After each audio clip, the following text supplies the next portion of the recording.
사역하고 있습니다. 오늘 이렇게 저 포함해서 총 17명의 청년들이 함께 단기 선교를 와서 지난 5일 동안, 벌써 5일이 지났습니다. 이제 3일 후면은 저희가 또 귀국하게 되는데 5일 동안 여기 과테말라 한인교회 청년들이랑 함께 협력해서 양계장을 3개를 짓고 오늘 이제 마무리 양계장 사역을 했습니다. 너무나 감사한 것은 하나님께서 이 일기를 지켜주셔서 비가 하나도 오지 않았습니다. 월, 화, 수 비를 한 번도 맞지 않고 저희가 오늘 양계장 사역 끝나고 내려오는데 비가 막 억수로 내리는 것을 보면서 하나님 신실하시구나, 하나님 너무나 저의 기도를 들어주시고 너무나 감사하구나, 그런 생각을 했습니다. 오늘 제가 이렇게 이 수요 예배에 설교를 하게 될지 몰랐습니다. 전혀 모르고 와서 이 양복을 급히 빌려 입고, 그리고 밑에는 못 빌려 입어서 이렇게 올라왔습니다. 양해해 주시고요. 오늘 이 말씀을 이 수요 예배를 위해서 제가 준비한 건 아닌데, 선교를 준비하면서부터 2-3개월 전부터 하나님께서 이 말씀을 저에게 심어주셨습니다. 그래서 하나님이 왜 이 말씀을 주셨을까, 이게 선교팀을 위한 말씀일까 생각했는데, 아마도 오늘 이 말씀이 오늘 여기 계신 성도님들을 위해서, 또 제가 아직 나누진 않았지만 우리 선교팀들을 위해서 하나님께서 주신 말씀이 아닌가 생각됩니다. 오늘 읽은 말씀 데살로니가전서 5장 1절부터 18절 말씀을 읽었는데요. 이 데살로니가서는 사도 바울이 데살로니가 교회에 편지를 쓰면서 권면하는 말씀이 들어 있습니다. 데살로니가 교회의 배경은 여러분들 잘 아시겠지만 여러 가지 믿는 사람들이 고난 가운데 있었습니다. 환난 가운데 있었습니다. 1장 6절에 보면 그들은 많은 환난 가운데 있다고 기록하고 있습니다. 또한 2장 14절에 그들이 유대인들에게 고난을 받음과 같이 너희도 너희 동족에게서 동일한 고난을 받았느니라고 얘기하고 있습니다. 그래서 데살로니가 교인들이 어떤 특정한 환난과 고난 가운데 있었음을 우리가 볼 수 있습니다. 또 한 가지 데살로니가서를 바울이 데살로니가 교인들에게 쓴 이유가 있는데, 그것은 마지막 때에 대한 잘못된 이해, 또 잘못된 교리, 가르침 때문에 이것을 다시 정정하고자, 그것이 아니다 라는 것을 말하고자 이렇게 바울이 편지를 쓰게 됐습니다. 그때 당시에 잘못된 가르침은 이제 마지막 때가 곧 오니까 우리는 일할 필요 없다, 그냥 먹고 마시고 게으르게 살다가 가면 된다, 이런 가르침과 이런 생각들이 돌고 있었습니다. 그래서 데살로니가 전서나 후서나 보시면은 게으르지 말라, 열심히 일해라, 누구든지 일하지 않을 거는 먹을 거 주지 말고 자기가 일한 것으로 먹게 하라, 그렇게 얘기하면서 사도 바울도 믿는 성도들에게, 또 데살로니가 교인들에게 폐가 끼치지 않기 위해서 자기도 스스로 일하고 자기의 스스로 일한 것으로 벌어서 먹고 또 사역하고, 그렇게 나도 그렇게 한다라고 기록하고 있는 모습을 볼 수 있습니다. 그런데 오늘 이런 배경 가운데 이제 데살로니가전서 마지막 5장 16절부터 18절, 저희가 너무나 잘 아는 말씀입니다. 항상 기뻐하라, 쉬지 말고 기도하라, 범사에 감사하라, 이것이 그리스도 예수 안에서 너희를 향하신 하나님의 뜻이니라고 얘기하고 있습니다. 이 세 가지 저희가 너무나 잘 알고 있는 말씀입니다. 항상 기뻐하라, 쉬지 말고 기도하라, 범사에 감사하라, 이것이 너희를 향하신 하나님의 뜻이니라. 이 말씀으로 사도 바울이 데살로니가 전서를 마무리하고 있습니다. 이렇게 권면하고 있습니다. 저는 이 세 가지의 권면을 보면서 이런 생각이 들었습니다. 오늘 이 설교의 제목처럼 이 세상을 살아가는 방법이 이 세 가지가 아닌가라는 생각이 들었습니다. 항상 기뻐하고 쉬지 말고 기도하고 범사에 감사하는 것. 어떻게 보면 삼박자, 이 삼박자가 우리 세상을 살아가는 방법이 아닌가라는 생각이 듭니다. 그래서 이 세 가지를 오늘 이 예배 시간을 통해서 함께 나누기를 원합니다. 여러분들 보통 어느 때 기뻐하십니까? 저희가 가지고 있는 어떤 물질적인 것, 그리고 저희가 누릴 수 있는 것, 육체적인 쾌락, 또 안락, 그리고 저희가 종종 받는 선물, 또 새로 산 자동차, 이런 것들이 있으면은 저희는 기뻐하는 모습을 볼 수 있습니다. 제가 최근에 미국에서는 Father's Day가 바로 전주였습니다. 전주일. 그래서 Father's Day여서 제가 아버지께 시계를 하나 선물해 드렸습니다. 뭐 막 그렇게 형편이 안 되니까 막 좋은 시계는 못 해드렸지만 그래도 정성 들여서 이렇게 시계를 선물해 드렸습니다. 아버지가 시계가 많으신데 또 받으시니까 또 너무 기뻐하시더라고요. 그 시계를 받으시면서 너무 기뻐하시는 모습을 보면서 참 더 잘해드려야 되겠구나, 그런 생각도 했습니다.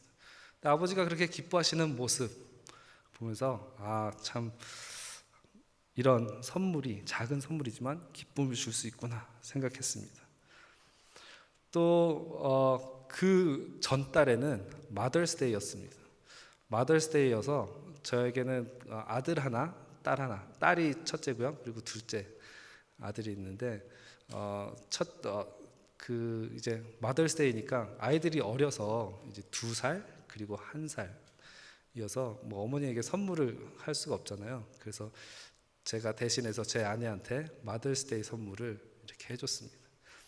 저희 와이프는 쇼핑을 좋아합니다. 그래서 쇼핑을 막 해서 옷을 샀는데 그것도 그냥 산 게 아니라 정말 좋은 건데 세일해서 싸게 사니까 너무 기뻐하더라고요. 이거 득템했다고. 너무 좋은 옷을 싸게 사서 너무 기뻐하는 모습을 보면서 이런 것으로 또 기뻐할 수 있구나. 저희가 다 개개인마다 기뻐하는 것들이 다 다르게 있습니다. 그리고 그 기뻐하는 것들이 잘 살펴보면 거의 대부분 먹고 마시고 또 저희가 사용하는 것들, 이런 것들로 기뻐하는 모습을 볼 수 있습니다. 이런 것들은 자연스럽게 저희가 기쁨이 나오게 만듭니다. 그렇지만 오늘 성경에서는 무엇이라고 말하냐? 이런 것들을 받을 때 기뻐해야 된다라는 것은 당연하기 때문에 이런 것으로 기뻐해라 얘기하지 않고 항상 기뻐하라고 얘기하고 있습니다. 항상 기뻐하라. 그런데 이것이 쉽지 않은 말씀입니다. 오늘 이 데살로니가 교회 교인들에게도 환난이 있었다고 말씀드렸습니다. 고난이 있었습니다. 그럼에도 불구하고 사도 바울은 항상 기뻐하라고 도전하고 있습니다. 이것이 성경의 원리, 또 성경의 진리의 말씀이 아닌가 생각됩니다. 기뻐할 수 없을 때 기뻐하는 것, 기뻐할 수 없는 상황과 환경 가운데 기뻐하는 것, 이것이 믿음이 필요합니다. 이것이 노력이 필요합니다. 절대 자연스럽게 나오는 것이 아니라는 것입니다.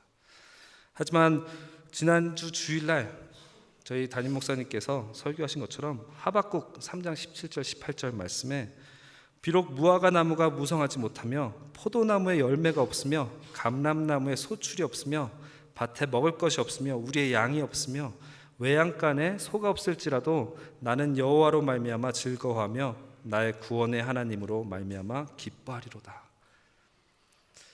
어떤 당연히 갖춰야 할 것들, 그리고 당연히 누려야 할 것들, 우리를 안락하게 해주고 안위를 주는 것들이 없다 하더라도 누구로 인하여? 나의 구원의 하나님으로 말미암아 기뻐하리로다 라고 얘기하고 있습니다. 항상 기뻐하는 것은 쉽지 않습니다. 그렇지만 항상 기뻐하는 것의 대상, 그리고 이유, 그것을 찾을 때 성경은 이렇게 얘기하고 있습니다. 하나님으로 인해 기뻐할 수 있다. 우리를 구원하신 하나님으로 인해 기뻐할 수 있다라고 얘기하고 있습니다. 이것이 항상 기뻐할 수 있는 비결인 것 같습니다. 상황이 녹록지 않고 또 이민 생활이 쉽지가 않습니다. 저도 미국으로 이민 간 지 벌써 23년째가 돼가고 있습니다. 23년이 됐는데 이민 생활이 너무 좋지만 않습니다. 쉽지가 않습니다. 그럼에도 불구하고 어떤 상황과 환경을 뛰어넘어서 성경은 항상 기뻐하라라고 얘기하고 있습니다. 그래서 그 항상 기뻐할 수 있는 비결 중에 하나는 바로 하나님으로 말미암아 기뻐하는 것입니다. 우리의 구원의 하나님으로 말미암아 기뻐하는 것, 이것이 항상 기뻐하는 것의 비결 중에 하나입니다. 또 한 가지는 오늘 이 데살로니가 전서를 쭉 훑어보면요, 바울이 기뻐한 것이 한 가지가 또 있습니다. 바울은 하나님으로 말미암아 기뻐했을 뿐만 아니라 또 한 가지 기뻐한 것이 있습니다. 그것은 제가 말씀드렸던 어떤 물질적인 것, 또 우리가 누릴 수 있는 것, 그런 것이 아니라 관계적인 것이었습니다. 사도 바울은 데살로니가 교인들로 인해서 기뻐했다고 얘기하고 있습니다. 그래서 2장 8절 9절 말씀 보시면요, 이렇게 바울이 얘기합니다. 우리가 이같이 너희를 사모하여 하나님의 복음뿐 아니라 우리의 목숨까지도 너에게 주기를 기뻐함은 너희가 우리의 사랑하는 자 됨이라. 복음을 전했을 뿐만 아니라 사도 바울이 이제는 내가 이 데살로니가 교인들을 위해서 목숨까지도 너에게 주기를 기뻐한다 라고 얘기하고 있다는 것입니다.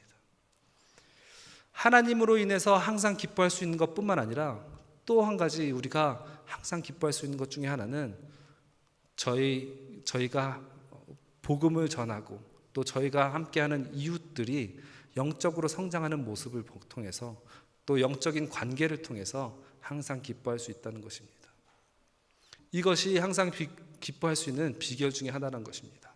첫째는 하나님과의 관계, 둘째는 사람들과의 관계, 특히 영적인 자녀와의 관계라는 것입니다.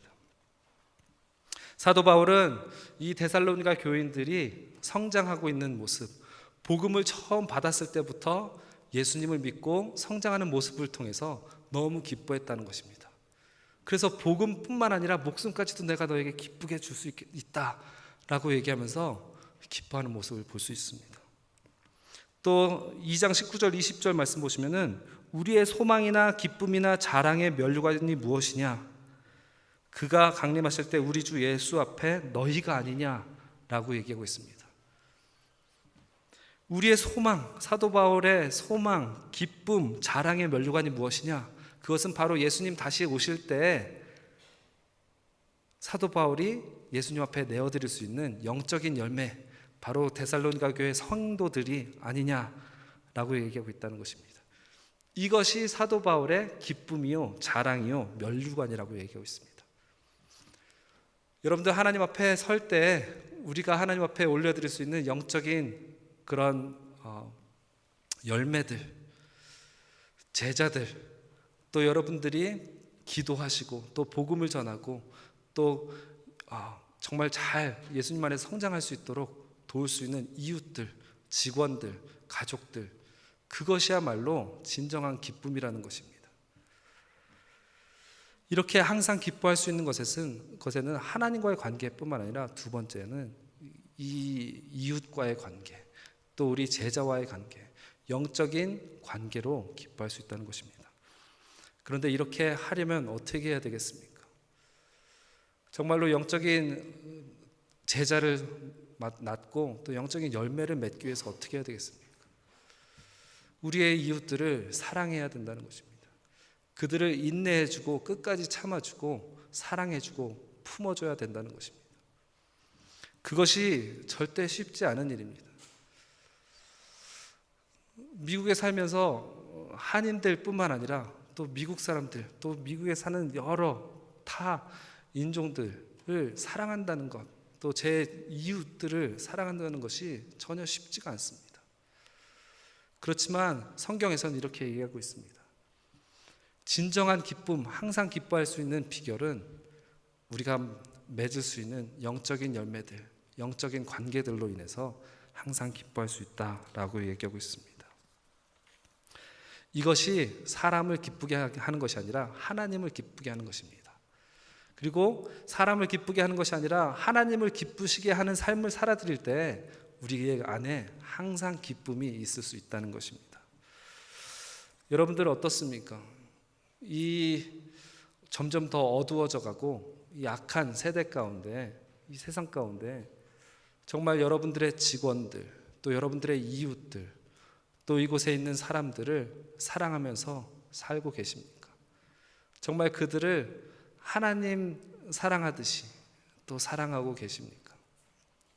쉽지 않은 일입니다. 하지만 오늘 이 말씀대로 우리가 살아갈 때 하나님께서 영적인 열매들을 허락해 주실 것입니다. 이 이민 생활이 쉽지 않지만 또 항상 기뻐하는 일이 없지만 우리가 믿음으로 하나님과의 관계 가운데 또 우리의 이웃과 우리가 사랑해야 할 사람들과의 관계들 가운데 우리가 진정 기쁨을 얻을 수 있다는 것입니다. 항상 기뻐할 수 있다는 것입니다. 그래서 저와 여러분들이 오늘 정말 항상 기뻐할 수 있는 그런 비결 잊지 않으셨으면 좋겠습니다.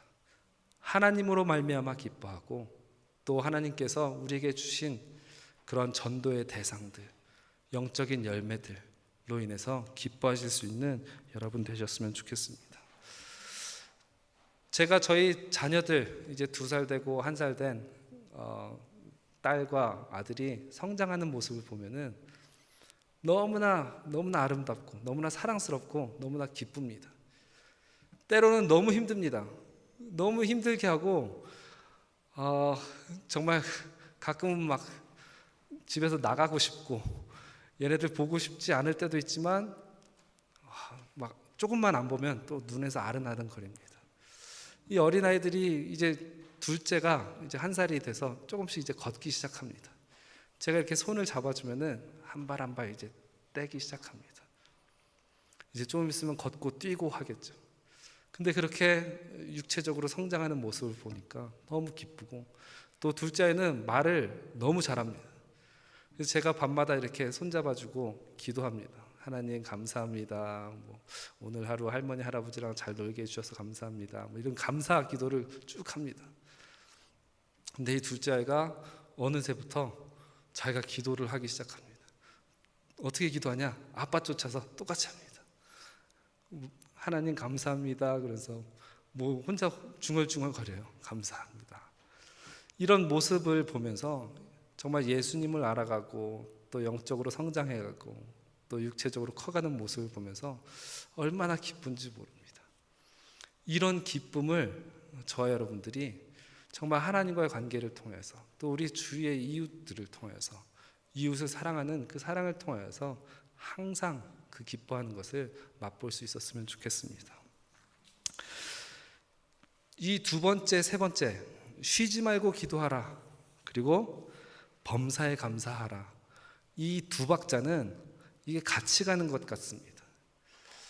항상 기도하고 또 쉬지 말고 기도하고 범사에 감사하는 것 이것이 반복되고 또 이것이 서로 이렇게 같이 엮여서 돌아가는 것을 볼 수 있었습니다.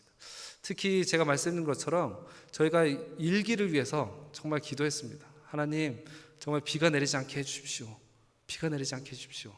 근데 이제 어떤 형제들이 일기예보를 체크합니다. 오늘 1시부터 100% 비다. 또 내일 모레 100% 비다.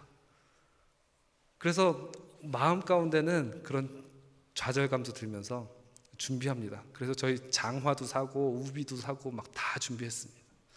그런데 결국 비는 오지 않았습니다. 월요일도 안 오고 화요일도 안 오고 수요일도 저희가 양계장 사역 끝날 때까지 비가 오지 않았습니다. 그래서 저희가 사놓은 장화들 다 청년부에 도네이션하고 가기로 했습니다. 근데 이렇게 기도하고 나갔는데 1시에 100% 비가 온다는 그것이 40%로 바뀌고 그리고 결국에는 비가 오지 않았습니다. 이것이 무엇을 의미합니까? 아무리 일기예보 또 아무리 우리의 상황과 환경이 그렇다 하더라도 우리가 기도하고 하나님 앞에 나아갈 때 감사의 기도 제목들이 생긴다는 것입니다. 만약에 저희가 기도하지 않고 나갔는데 날씨가 좋았다면 여기 과테말라가 원래 날씨가 좋은가 보다. 비가 잘 안 오는가 보다. 당연하게 여겼을 것입니다. 그런데 기도하고 믿음으로 나아갔을 때 비가 정말 오지 않는 것을 보고 또 양계장 사역이 끝났을 때 비가 오는 것을 보면서 이것은 하나님께서 하신 일이구나. 하나님께 정말 감사드리는구나. 그러면서 우리 팀원들 또 저희랑 함께 했던 기현 형제, 또 기쁨 형제, 그리고 효미자매, 또 목사님, 염선우 목사님 함께 너무 감사하고 너무 기쁨으로 가득 찼습니다. 이 감사와 또 기도는 함께 가는 것입니다. 우리가 항상 기뻐해야 될 뿐만 아니라 오늘 말씀에는 범사에 감사하고 쉬지 말고 기도하라고 얘기하고 있습니다. 오늘 이 말씀을 2-3개월 전부터 주신 그 하나님 왜 이 말씀을 주셨을까 생각했을 때 오늘 여기 모인 성도님들이 쉬지 말고 기도하시는 분들이 되셔서 범사에 감사하실 수 있는 분들이 되기를 간절히 주님 이름으로 축원합니다. 정말 그렇게 이 세상에서 살아가는 방법 너무나 잘 알고 있는 말씀이지만 이 세 가지 항상 기뻐하고 쉬지 말고 기도하고 범사에 감사하는 이 말씀을 붙들고 살 때 이것이 바로 하나님의 뜻이라는 것입니다. 이 하나님의 뜻대로 살 때에 하나님께서 원하시는 그 방법대로 이 세상에서 살아가는 것이 아닌가 생각됩니다. 그리고 오늘 이 말씀은 그렇게 얘기하고 있습니다. 그래서 정말 녹록지 않은 이 이민 생활을 사시는 우리 성도님들이 오늘 이 말씀 붙들고 하나님 사랑할 뿐만 아니라 이 이웃들을 사랑하고 또 여기에 있는 현지인들을 사랑하고 정말 주위에 있는 사람들이 정주지 마라, 믿지 마라, 잘해주지 마라 한다 하더라도 정말로 주님 말씀만 붙들고 주님 말씀대로 살아갈 때 하나님께서 여러분들에게 귀한 영적인 열매를 주실 것을 믿습니다. 그렇게 마음에 다짐하시고 사실 때 정말 이 세상을 살아가는 방법 항상 기뻐하고 쉬지 말고 기도하고 범사에 감사할 수 있는 저와 여러분들 될 줄 믿습니다. 함께 기도하도록 하겠습니다. 함께 기도할 때 한 가지 위해서 함께 기도했으면 좋겠습니다. 오늘 말씀 주신 것처럼 이 세상에 살아가는 방법 이 세 가지 항상 기뻐하고 쉬지 말고 기도하고 범사에 감사하는 것 이것이 하나님의 뜻인데 하나님 정말 이 과테말라에서 살아가는 이 이민 생활 동안 주 하나님께서 맡겨주신 영혼들 사랑하게 하여 주옵시고 정말로 주위의 또 환경이 그렇다 하지 않더라도 하나님 아버지 앞에 온전히 영적인 열매들을 맺어드리길 간절히 소원하는 마음으로 하나님 사랑하게 하여 주옵시고 이웃들 사랑하게 하여 주셔서 주님 앞에 설 때 많은 영적인 열매도 올려드려서 그것이 나의 자랑이요 면류관이요 기쁨이 되었다 말할 수 있는 고백할 수 있는 저와 여러분들 될 수 있도록 함께 다짐하면서 기도하고 제가 마무리 기도하겠습니다. 함께